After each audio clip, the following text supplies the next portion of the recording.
আচমকা সামরিক শাসন জারি, গণ অভ্যুত্থানে উস্কানি, বিরোধী দলের প্রতিবাদ আর জনগণের বিক্ষোভ আন্দোলন সব মিলিয়ে গত কয়েক মাস ধরে নাটকীয় রূপ নিয়েছে দক্ষিণ কোরিয়ার রাজনৈতিক অঙ্গন। সাবেক প্রেসিডেন্ট ইউন সুক ইউলের অভিশংসনকে ঘিরে উত্তপ্ত হয়ে উঠেছিল দেশটির সার্বিক পরিস্থিতি। অবশেষে গত শুক্রবার সব নাটকীয়তার অবসান ঘটিয়ে ইউলকে ক্ষমতা থেকে বহিষ্কারের রায় দেন আদালত।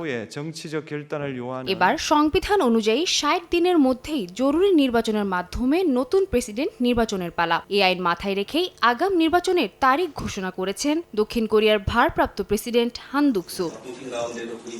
এর মধ্যেই একে একে নির্বাচনী দৌড়ে নাম লেখাতে শুরু করেছেন বিভিন্ন রাজনৈতিক দলের নেতারা। সরকার জানিয়েছে, নির্বাচন কমিশন, প্রসিকিউশন ও পুলিশ সহ সংশ্লিষ্ট সংস্থাগুলোর সহযোগিতায় সরকার অবাধ ও সুষ্ঠু নির্বাচন নিশ্চিত করতে চায়।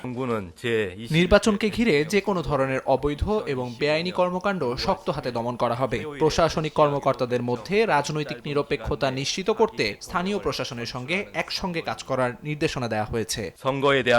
এ অবস্থায় রাজনৈতিক দলগুলোর মধ্যে সবচেয়ে এগিয়ে রয়েছেন বিরোধী ডেমোক্রেটিক পার্টির নেতা লি জে-মিয়ং। তবে দুর্নীতি সহ একাধিক মামলা রয়েছে তার বিরুদ্ধে। তবুও জনমতের সমীক্ষায় তার জনপ্রিয়তা অনেক এগিয়ে। 위대한 국민들이 সাদিয়া তাসনিম, সময় সংবাদ।